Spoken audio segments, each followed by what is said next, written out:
guys, Melissa here with Keeping It Keto Lazy Style. So today we are just going to try to throw a dinner together, a little experiment, because I've never done this before and I don't have a recipe. But I have chicken, I have cauliflower, and I have some cream cheese and other things I'm just gonna kind of throw together and make a little chicken bake. So let's experiment together.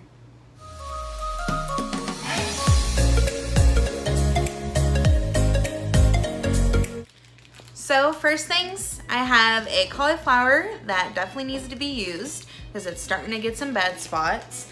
And I have a bag of chicken tenders that the water just leaked on me from defrosting. I had them in the freezer. I took them out earlier today and they've been defrosting. So I'm going to chop this up and I'm going to steam it and then I'm going to cut up the chicken. I start by putting the cauliflower on its side and start to cut the base off. Please be very careful because the cauliflower can easily slip. I then cut it in half.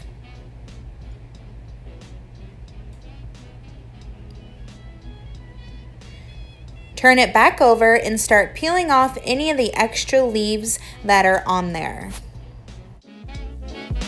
I cut it in half again to get that hard stem out that is in the center.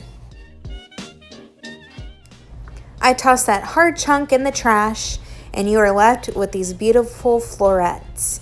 I cut them into smaller bite-sized pieces and place them in a microwave safe bowl once I'm happy with the size that they are. And here you have it, perfect, ready for the microwave. Now for the other half, I'm going to cut it up and use it tomorrow.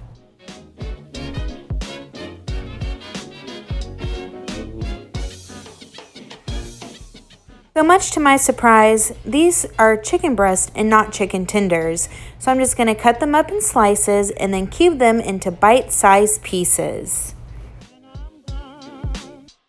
I'm adding 2 tablespoons of olive oil into a heated up cast iron pan. Add the chicken to the pan once the oil is nice and hot. Season to your preference. I'm using salt, black pepper, and garlic powder. Now time to add in the steamed cauliflower.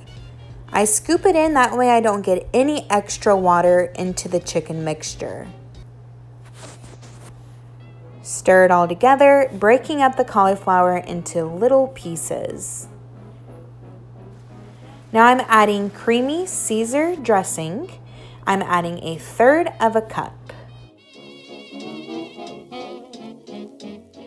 I cubed up 2 ounces of cream cheese.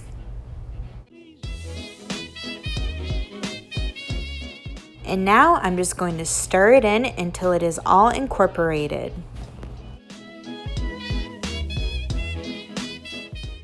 I'm using grated Parmesan, just a few shakes all around the pan. Okay, so it seems pretty simple so far, right?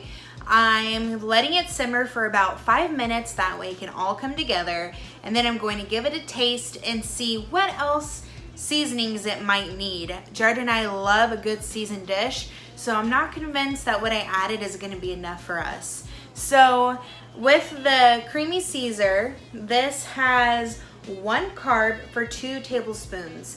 And so since I added 1/3 cup, I needed to kind of do the conversion to see how many carbs this added. But between how many servings we're going to get out of this, I am not worried about this adding too many and putting us over. So once it's done simmering and I try it, I'll keep all updated of everything else that I added.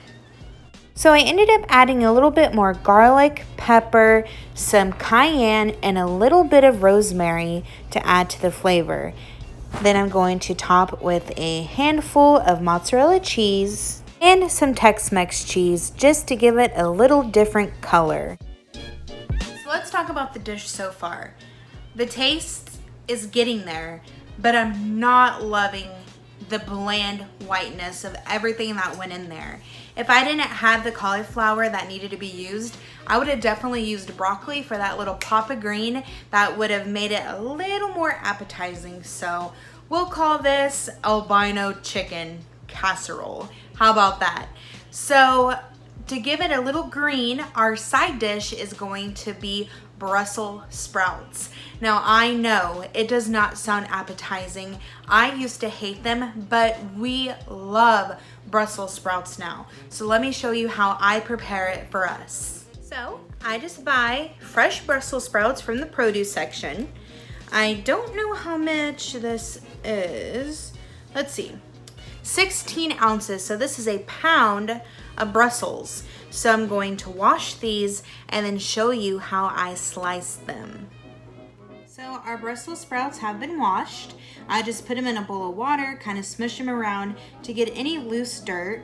I cut off the bottom like so, and then I just start to thinly slice them.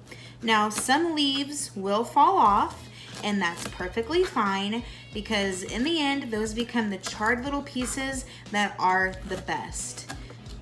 So you want something that looks similar to this, nice and thin. So I'm gonna cut these up and I'll show you what I do next.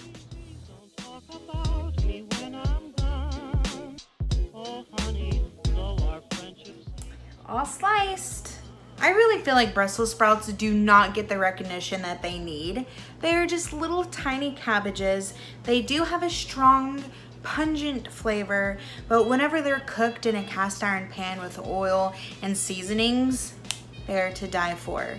You can definitely add onions, bacon, cheese, but you need to be mindful of what your main dish is. And remember, it's cheesy and creamy, so we do not want our side dish to be the same consistency and texture. We want something a little bit different. So these babies are gonna be all natural.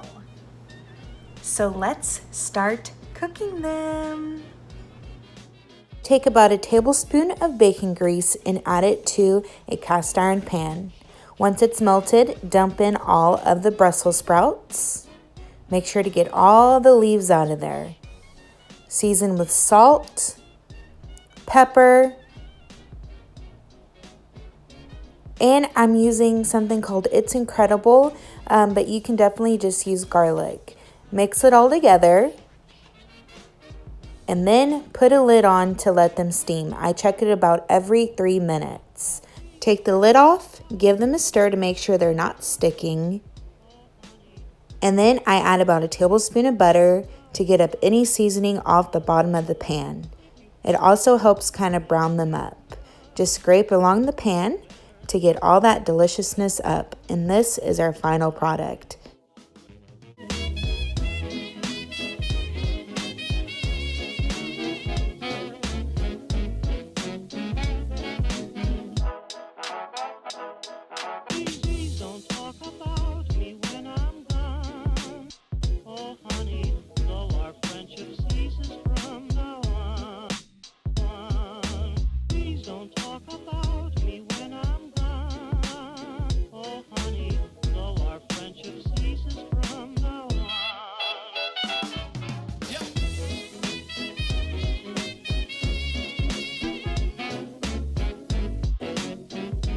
Okay, first of all, sorry for the lighting. We have the worst lighting in this house. But here is my dinner. I just got a little bit because of course I'm going to eat whenever Jared gets home. So let's try the chicken first. Now, first initial thoughts, it was a little bit greasy and oily, but I realized I forgot to drain any excess oil from the chicken when I put in the olive oil. So I just put a little paper towel in there right now and soaked up whatever I could. So definitely make sure to get that oil out before you add everything else. So I have some chicken and I got some cauliflower and some cheese. Oh, the shadow is right on my face. It's cooled down for about 10 minutes. Let's give it a shot. Okay, I think we're back. My phone is having issues today with storage, so it cut me off. So I just took my first bite and it is pretty darn good. Not as much of a Caesar taste that I was imagining would be in there, so maybe add just a little bit more, but other than that, the seasoning is on point. Very good. The chicken is nice and tender, and the cauliflower helps you eat some veggies without even really realizing it. So let's go ahead and take another bite. It's still pretty darn good. The longer it sits, the better it's going to get. So luckily, Jared's still a little bit away from home, so it's got some time to get even better. Not gonna stop me though, because that's really dang good. Now, for the Brussels. That pop of green is exactly what this dish needed. Tender. A little bit of salt taste, pepper, garlic, all you need. My little mini cabbages.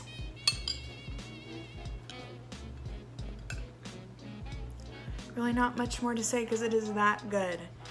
2 veggies, some cheese, meat, and we have a complete meal that we just whipped together. So simple. Don't ever be afraid to try to create something. It is always fun, and if it's not a win, you'll learn from your mistakes and do better next time. But this is a win. So I thank you guys so much for watching. Like, subscribe, let me know what else you would like to see, any video requests, and I'll be more than happy to do them. I'll see y'all next time. Bye.